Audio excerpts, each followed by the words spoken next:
E o Canal Livre está de volta com o presidente da Caixa Econômica Federal, Gilberto Mitre.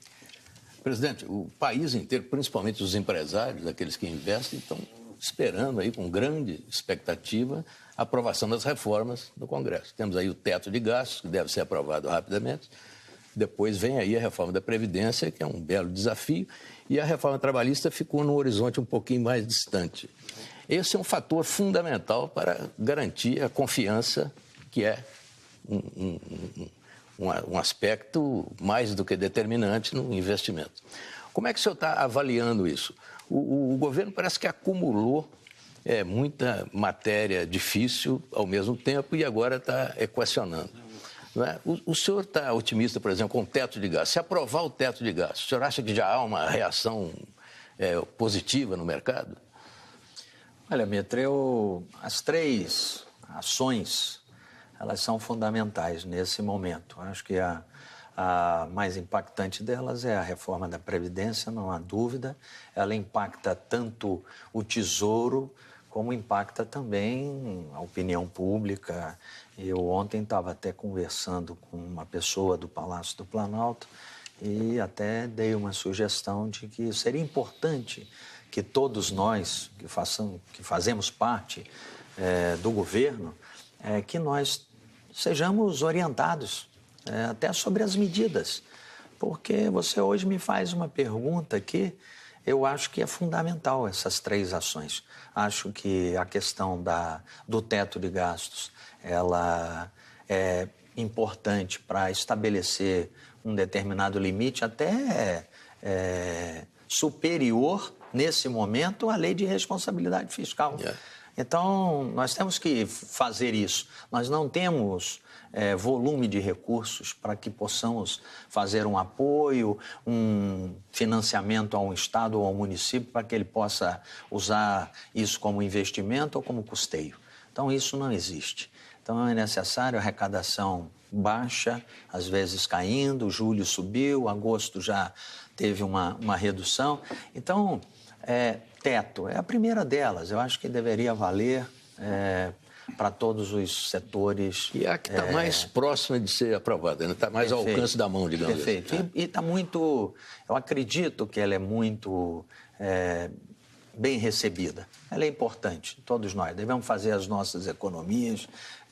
Eu, quando estava ainda no Ministério da Integração, quando foi anunciado a redução dos cargos, a redução de despesas em 20%, eu procurei fazer o meu exercício de casa lá no Ministério, compartilhando com todos os gestores e chegamos a um percentual que atendia a determinação do planejamento.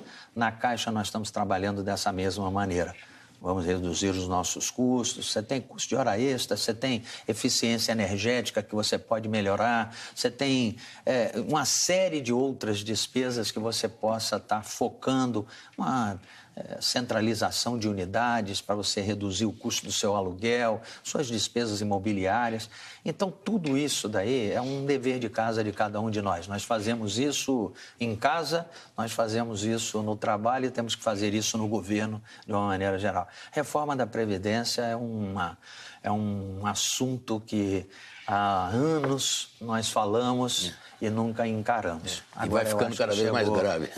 Eu acho que agora chegou o momento, tem que encarar, não tem jeito, não é uma questão de decisão de economia ou não, é uma questão até de compreender cálculos atuariais, estudos atuariais, a população vivendo mais, o nosso índice de DH melhorando, isso é sinal de que estamos vivendo mais.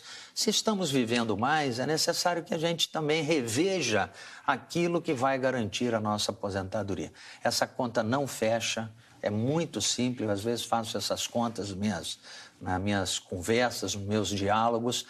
Não é possível. Você trabalha 35 anos, arrecada cerca de 8% para a Previdência oficial e vai viver mais 30 anos recebendo 100%, eventualmente, daquilo que você contribuiu. Então, essa conta não vai fechar. E você precisa, ou eventualmente, trabalhar um pouco mais e ter a garantia do que você recentemente você, ou precocemente, você se aposentar, porque a lei é assim, e aí você, daqui a pouco, tem uma incerteza dessa garantia da aposentadoria que todos nós gostaríamos de ter, sempre, né?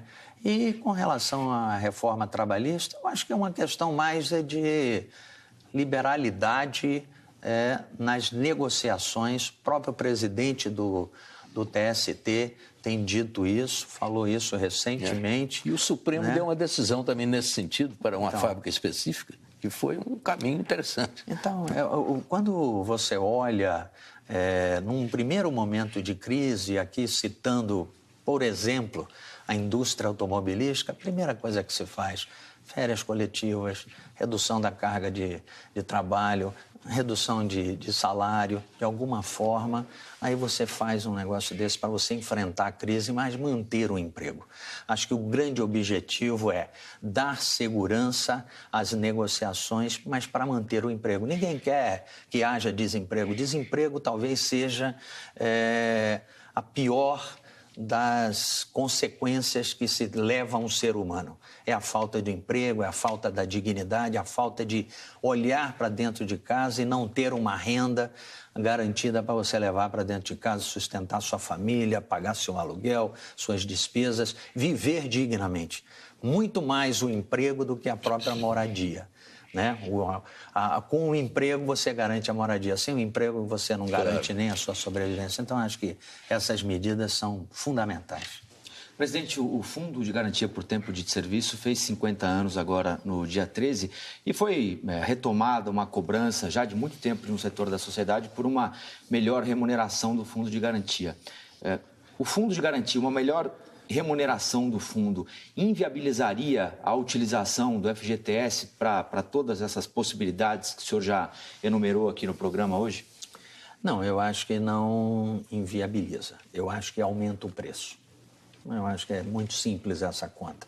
Hoje nós temos uma remuneração de TR mais 3%, que possibilita financiamentos habitacionais com TR mais 5,5%. Veja que é muito curto esse espaço. A partir de 5,5% é a taxa de juros de um financiamento habitacional, com recurso do FGTS. Vai de 5,5% a 8,16%.